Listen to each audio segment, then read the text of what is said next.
Hello dear friends, नमस्कार दोस्तों। ये जीएस सीरीज का पार्ट सेकंड है हमारा और आज हम प्रस्तावना से संबंधित कुछ प्रश्नों को ले रहे हैं। भारतीय संविधान की प्रस्तावना के बारे में आइए शुरू करते हैं। दोस्तों, ये है भारतीय संविधान की प्रस्तावना का मूल पाठ।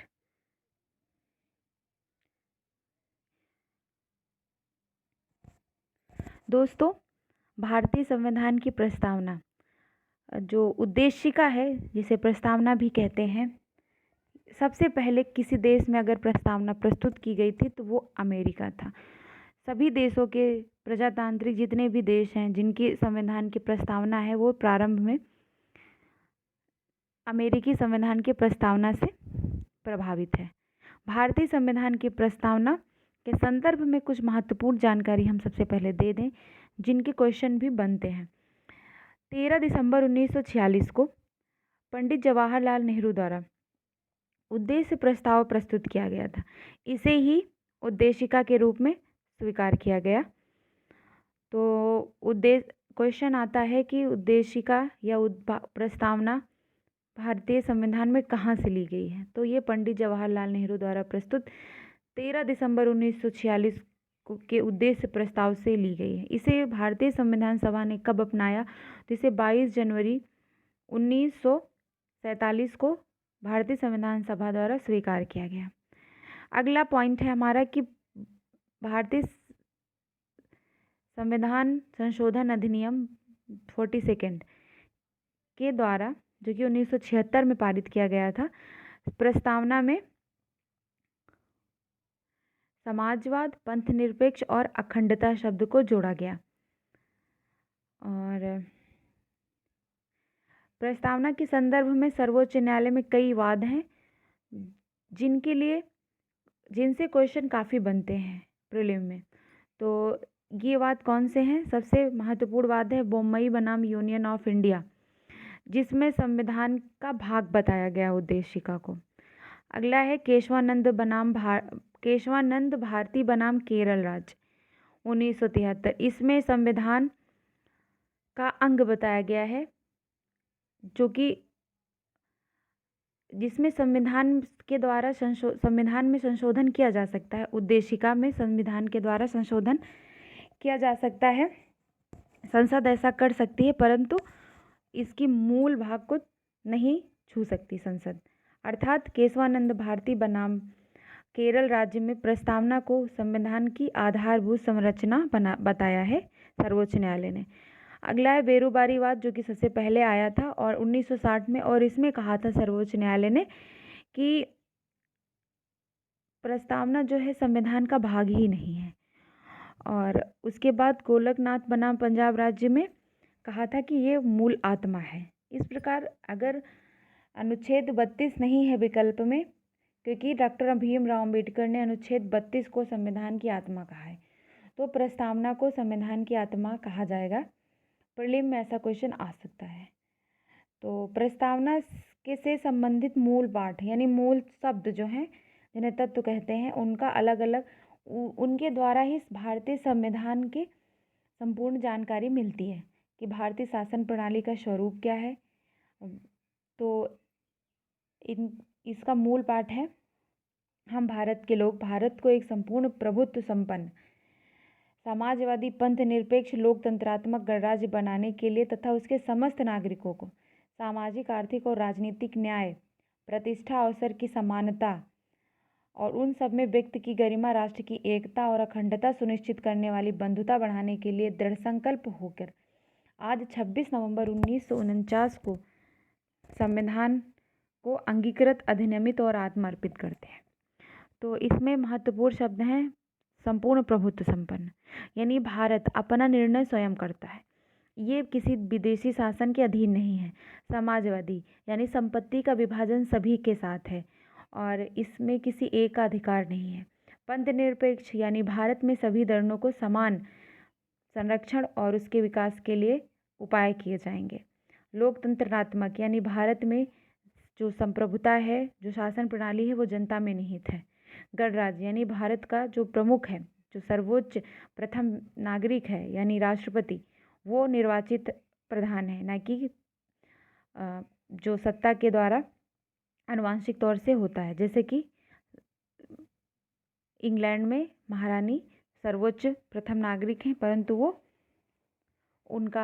वे जो है वे निर्वाचित प्रधान नहीं है, आनुवंशिक तौर पर उनकी नियुक्ति होती है।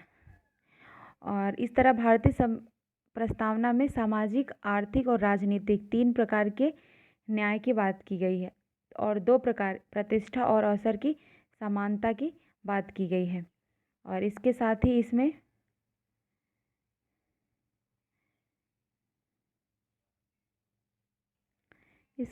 ही इसमें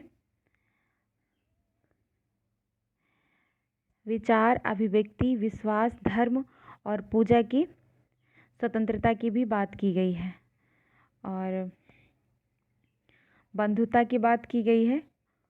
तो इसमें डेट जिस दिन संविधान को अंगीकृत किया गया है 26 नवंबर 1949 दी गई है और भारतीय संविधान को 26 जनवरी 1950 को लागू किया गया है और 26 नवंबर 1949 को अंगीकृत किया गया है। तो 26 जनवरी को क्यों लागू किया गया? क्योंकि 1930 में रावी नदी के तट पर 26 जनवरी को भारतीय स्वतंत्रता का तिरंगा फहराया गया था और इस दिवस की स्मृति के स्वरूप 26 जनवरी 1950 को संविधान लागू किया गया। क्योंकि स्वतंत्रता दिवस 15 अगस्त को मनाया जाता है, हमें स्वतंत्रता 15 अगस्त को मिली थी। फ्रेंड्स, अब हम प्रस्तावना से संबंधित कुछ महत्वपूर्ण क्वेश्चंस को डिस्कस करते हैं। इसमें आप देख लीजिएगा कि सामाजिक, आर्थिक न्याय, विचार, अभिव्यक्ति, विश्वास, धर्म की उपासना की स्वतंत्रता, प्रतिष्ठा, अवसर की समानता। अगर आपको PDF चाहिए तो आप हमें कमेंट में कह सकते हैं, हम PDF अपलोड कर देंगे। तो आइए स्टार्ट करते हैं। महत्वपूर्ण प्रश्न 1 है, हमारे राष्ट्र का उल्लेख किन नामों से किया गया? A विकल्प है भारत तथा इंडिया, B विकल्प है केवल भारत, C विकल्प है हिंदुस्तान तथा इंडिया और D विकल्प है हिंदुस्तान तथा इंडिया। तो सही उत्तर A है, भारत तथा इंडिया का उल्लेख किया गया है। हिंदी में है हम भारत के लोग और इंग्लिश में है we the people of India. तो इस प्रकार इंडिया और भारत का उल्लेख हमारे संविधान में किया गया है।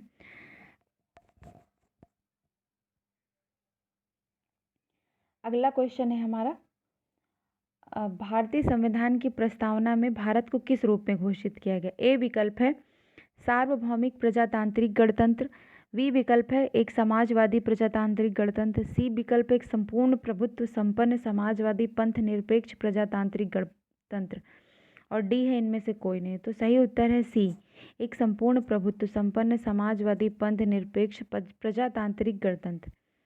अगला प्रश्न है हमारा, 42वें संविधान संशोधन द्वारा प्रस्तावना में कौन से शब्द जोड़े गए? तो A विकल्प है समाजवाद, B विकल्प है ग्राम स्वराज, C है पंथ निरपेक्षता, D है संपूर्ण प्रभुत्व संपन्न। तो सही विकल्प हैं के लिए ऑप्शन विकल्प हैं सबसे पहले हमारे A ACD, B AC, C ADCD और D AD। तो सही उत्तर B है AC। तो इसमें समाजवाद और पंथ निरपेक्ष, इसके साथ ही एक शब्द था अखंडता, वो भी जोड़ा गया है।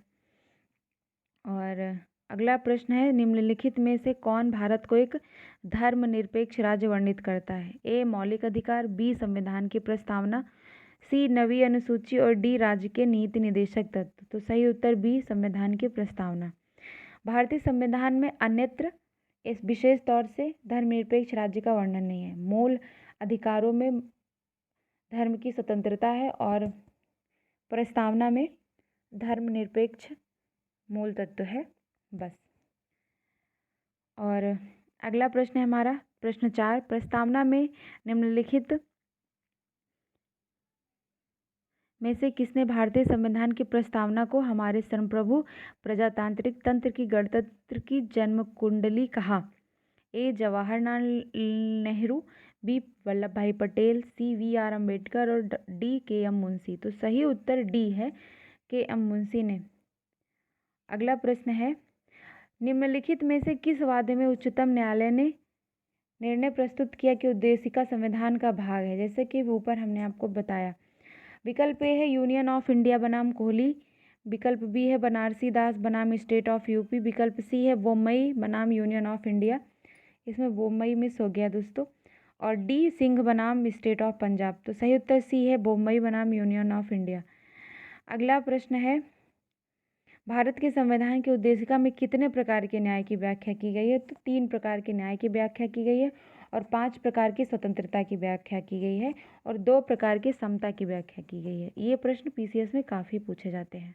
फ्रेंड्स, कुछ और प्रश्न बन सकते हैं जिनको हम बता रहे हैं कि भारतीय संविधान की प्रस्तावना में समाजवादी शब्द किस संशोधन के तहत जोड़ा गया? तो उसका सही उत्तर होगा 42वां, जैसा कि हमने अभी आपको बताया। और धर्मनिरपेक्ष राज्य वर्णित करता है संविधान की प्रस्तावना, जैसा कि अभी आपको बताया, और ये भी 42nd अमेंडमेंट के तहत जोड़ा गया है और इसी के साथ अखंडता शब्द को भी जोड़ा गया है। और इसके बाद एक महत्वपूर्ण प्रश्न बनता है कि हम भारत के लोग शब्दों का प्रयोग भारतीय संविधान में कहाँ किया गया है? तो ये भी संविधान की प्रस्तावना में किया गया है। और एक प्रश्न बनता है कि भारतीय संविधान की प्रस्तावना में क्या उल्लिखित नहीं है? ए सामाजिक न्याय, बी आर्थिक न्याय, सी राजनीतिक न्याय और डी धार्मिक न्याय। तो जैसा मैंने आपको बताया कि सामाजिक, आर्थिक और राजनीतिक न्याय उल्लिखित है, लेकिन धार्मिक न्याय संविधान की प्रस्तावना में उल्लिखित नहीं है। और एक प्रश्न है कि भारतीय संविधान की कौन से भाग को आत्मा कहा जाता है? तो अगर संविधान तो ये अगर डॉक्टर BR अम्बेडकर ने अनुच्छेद 32 को कहा था, लेकिन वैसे उद्देशिका को कहा जाता है। और अगर पूछा जाए कि कौन भारतीय संविधान के उद्देश्यों को प्रतिबिंबित करता है, तो इसका सही उत्तर होगा संविधान की प्रस्तावना। इस प्रकार फ्रेंड्स, प्रस्तावना से संबंधित सभी प्रश्नों को हमने कवर कर लिया है, सभी एस्पेक्ट को भी कवर कर लिया है। और प्रस्तावना जो होती है वो किसी भी संविधान की आत्मा, उसका मूल दर्शन और मूल तत्व होता है। अर्थात इसके माध्यम से हम संविधान के स्वरूप को जान सकते हैं, उस देश की शासन प्रणाली को जान सकते हैं। इसीलिए संविधान की प्रस्तावना को कुंजी भी कहा गया है। तो फ्रेंड्स, पढ़ते रहिए, स्वस्थ रहिए। इसी के साथ हम अपने वीडियो को विराम देते हैं। नमस्कार, धन्यवाद।